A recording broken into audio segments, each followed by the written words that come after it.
Hello students, hope आप सब अच्छे होंगे। मैं आपका फ्रेंड मेंटर और गाइड नवीन मिश्रा आप सबका एफएमजी क्लासेस में बहुत बहुत स्वागत करता हूं।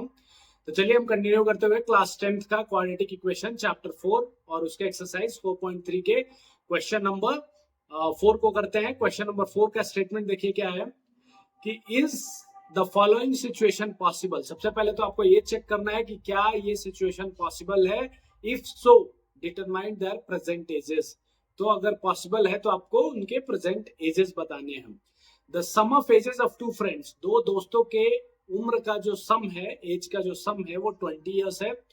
4 साल पहले the product of their edges in years was 48। 4 साल पहले उनके जो एजेस का ईयर्स था, जो प्रोडक्ट था वो कितना था, 48 था। तो चलिए हम कैसे करते हैं इसको। सबसे पहले तो हम ये लिखेंगे कि अभी करंट उनका क्या है, करंट उनका एज क्या है। तो मान लीजिए अपने को नहीं पता है तो हम लिख के यहां से लेते हैं कि लेट करंट एज जो है, करंट एज फर्स्ट फ्रेंड का, एक फ्रेंड का करंट एज कितना है, मान लीजिए अगर x ईयर्स है, ठीक है। दूसरा फ्रेंड का करंट एज कितना होगा, अच्छा मान लीजिए अगर दोनों का सम मिलके 20 है और एक का x है तो दूसरे का कितना होगा, 20 माइनस x, ठीक है। अब बोल रहा है कि 4 साल पहले, 4 इयर्स अगो, अच्छा 4 साल पहले इनका एज कितना था, तो एक का एज था, एक का एज कितना हो जाएगा पहले का। आज मान लीजिए आज आप 10 साल के हैं, 4 साल पहले आप कितने के होंगे, तो 10 माइनस 4। तो वैसे ही अगर पहले का एज x ईयर्स है तो 4 इयर्स बिफोर x माइनस 4, ठीक है। दूसरे फ्रेंड का एज क्या हो जाएगा, तो 20 माइनस x अभी है, करंट एज है, और माइनस 4 और कर दीजिए, तो इतना हो गया दूसरे फ्रेंड का एज। अब क्या बोल रहा है कि जो 4 साल पहले, 4 साल पहले जो एज था उनका प्रोडक्ट 48 इयर्स है। तो मतलब 4 साल पहले क्या एज था, x माइनस 4 था, और दूसरा क्या था, जस्ट मिनट, दूसरा क्या था, एक x माइनस 4 हो गया और दूसरा था आपका 20 माइनस x माइनस 4। अच्छा 20 में से 4 गया तो कितना बच गया आपके पास, 16, 16 माइनस 6 हो जाएगा 0। अब आपको क्या करना है, इसको दोनों टर्म्स को मल्टीप्लाई कर लेना है। तो मल्टीप्लाई आप करेंगे तो कैसे आपके पास आ जाएगा, चलिए हम x से मल्टीप्लाई करते हैं, इस टर्म से दोनों में मल्टीप्लाई करते हैं। तो 16x minus of x square minus ये 4 से आप क्या करेंगे, पूरे में मल्टीप्लाई कीजिए। तो 4 16 into 4 is 64 and minus minus plus 4x। अच्छा दोनों का एज क्या है, जीरो नहीं, कितना बोल रहा है, 48 ईयर्स। तो आप क्या लिखेंगे यहाँ पे, ये जीरो नहीं रहेगा, ये क्या रहेगा, 48 ईयर्स रहेगा। दोनों का एज का क्या है, प्रोडक्ट कितना दिया है यहाँ पे, 48 ईयर्स, तो यहाँ पे 48।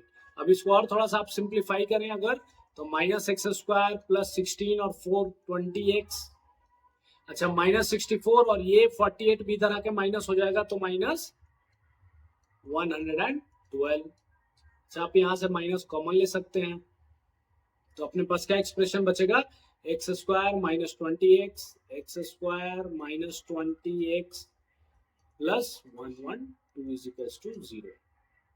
अच्छा बोला जा रहा है कि क्या ये इक्वेशन पॉसिबल है, मतलब ये कि क्या ये क्वाड्रेटिक इक्वेशन के रियल रूट मिलेंगे। अच्छा रियल रूट का कॉन्सेप्ट हमने क्या सीखा है, तो रियल रूट का कॉन्सेप्ट हमने यही सीखा कि अगर डिस्क्रिमिनेंट का वैल्यू ग्रेटर देन और इक्वल टू 0 हो तो हमें रियल रूट मिलेगा, otherwise there will be no roots exist.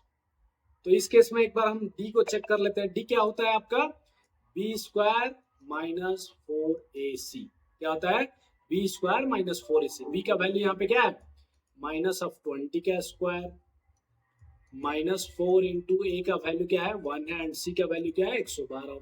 तो यहाँ पे क्या वैल्यू आ जाएगा, माइनस 20 स्क्वायर मतलब 400 माइनस 4 इंटू 112 मतलब 4 2 जा 8, 4 1 जा 4 and 4 4 1 जा 4, 448 which is nothing but your minus 48। so अगर d का वैल्यू माइनस हो, d लेस देन 0 हो, इसका मतलब क्या होता है कि नो रियल रूट एग्जिस्ट।